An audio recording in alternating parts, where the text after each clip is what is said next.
developers face is managing real-time data updates.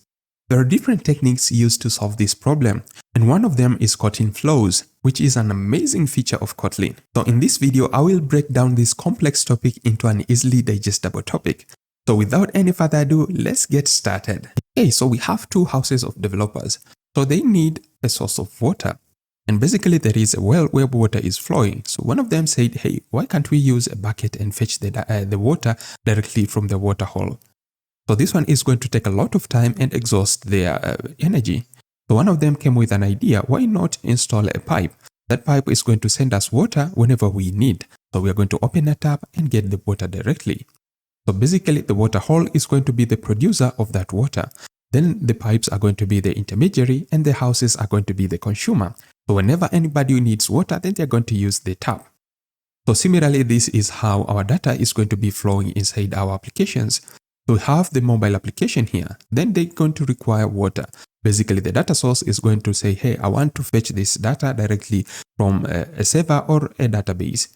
Then we have a flow that constantly sends the data until when the consumer says, hey, okay, now I'm done. This is actually a flow. So what is a flow? So flow is like a stream of data that emits values sequentially. So you can think of it as a pipeline where data moves in one direction step by step. One of the features of flows is that they are called. Actually, they don't start emitting data until someone starts collecting them. So similarly, it's like a tap of water. We're not going to get the water until we open up the tap.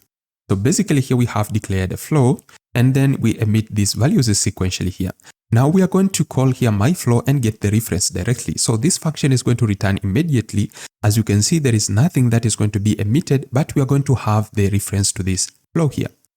However, when we call now collect function, that is going to actually start in collecting the values. So each of these values is going to be emitted sequentially. Then we are going to print this and the output is going to be actually flow.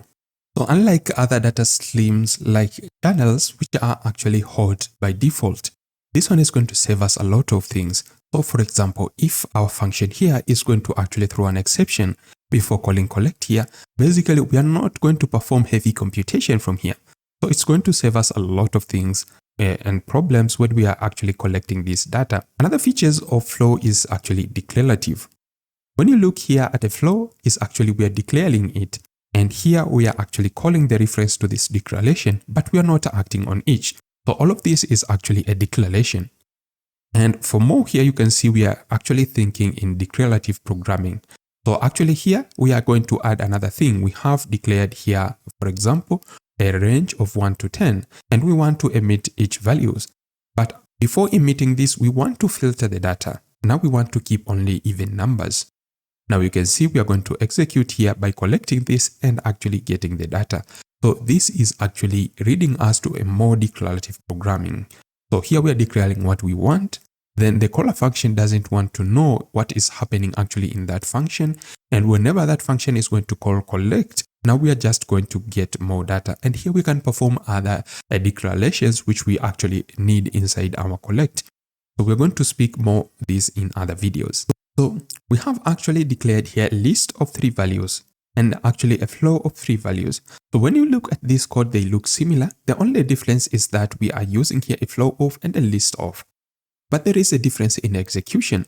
So you can see when we call even this one to the function caller, then this one is going to execute immediately. So this is just imperative, meaning that it's going to wait for all 3 values to actually complete and then send the entire list to actually being executed. Then the next case here, you can see we have a flow of. Whenever we call just this even, actually even is not going to perform anything. So we are just declaring here, we want to get the even numbers. So this one is actually not going to run immediately. So this is a declarative. Now, when we call here even, and actually now it's going to be a suspend function and call collect. And actually we are going to get now the result after we call the even function with a collect, so leading us to more declarative programming paradigm. So another difference which is going to be here is the execution of these functions. So you can see here we have a list, and inside the list is going to filter first the all values and send the entire list. So we're going to wait for all values to be filtered, and again we are going to act upon it. So this is the difference execution when we call collect. Actually, this one collect function is going first to look for the first item and filter it.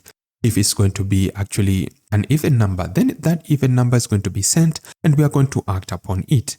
Now we are going to filter the second value, and because the second value is actually not an even number, then we are not going to emit that value. Now if that value is actually a 2, which is actually an even number, so we are going to send it and act upon it. So we are not going to wait for filtering of all data, but we're going to filter the first item, then send that item and act upon it. So this one is going to be flow is reactive. Basically, we are going to be reacting on each emission. So basically, flows under the hood is actually a simple generic function. So you can see here we have an interface that has one function that is actually a suspendable collect function. And this collect function has a dependency of flow collector. And when you inspect the flow collector, is actually having another suspend function that is called emit. So this is it all about flows. So it's just a simple solution that performs a major task. Let's look at how a flow actually executes. So here we have our function caller that actually calls collect on our flow. So we have two places here which we call. So the first case we call collect. Now the execution is going to go to our flow. Now our flow is going to call the lambda, which is actually filtering the data. Now after it filters the first value, then it's going to emit that value to our function caller. Now our function caller has the focus, it can now print and execute that lambda function. And after we print again, now the execution is going to go back to a flow. Now a flow is going to emit the next value directly to our collector. Now our collector has the focus, again it's going to print and return the focus directly to our flow.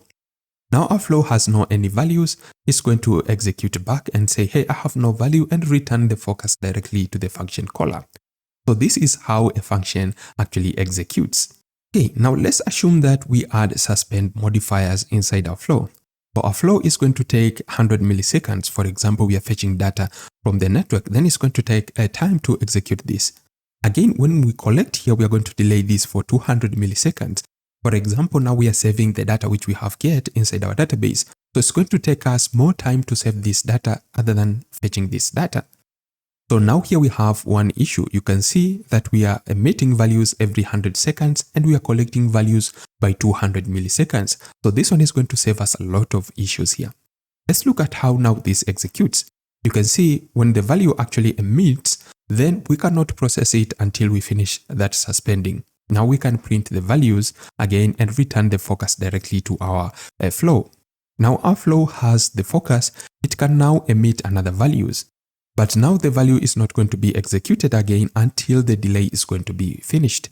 Now after it finishes, then it's going to send back this to our flow, which is also suspending for 100 milliseconds. Now after it finishes again, it's going to say, hey, I have no more values. Then I'm going to return this back to the function caller. So here one major problem which we are going to solve here is to handle back pressure, meaning that we are emitting more values than what we can easily collect. So the flow here is going to slow down execution of sending the data which we cannot handle it. That is called a back pressure handling. And this one we are getting it automatically without managing or adding extra code with this simple solution, because this is just a function call. So this one does not return the focus to this when it has not finished to execute. Now after it finishes executing, then the flow can actually emit another value which we can handle it. And we can use other modifiers actually to modify our flow to manage it more efficiently, which we are going to look at future videos. Guys, let's leave it here for this video. I hope you found this video helpful. If so, please don't forget to provide a like, subscribe and share. So in the next video, we're going to speak more about flows and how actually we can use them inside our application. So until next time, bye bye.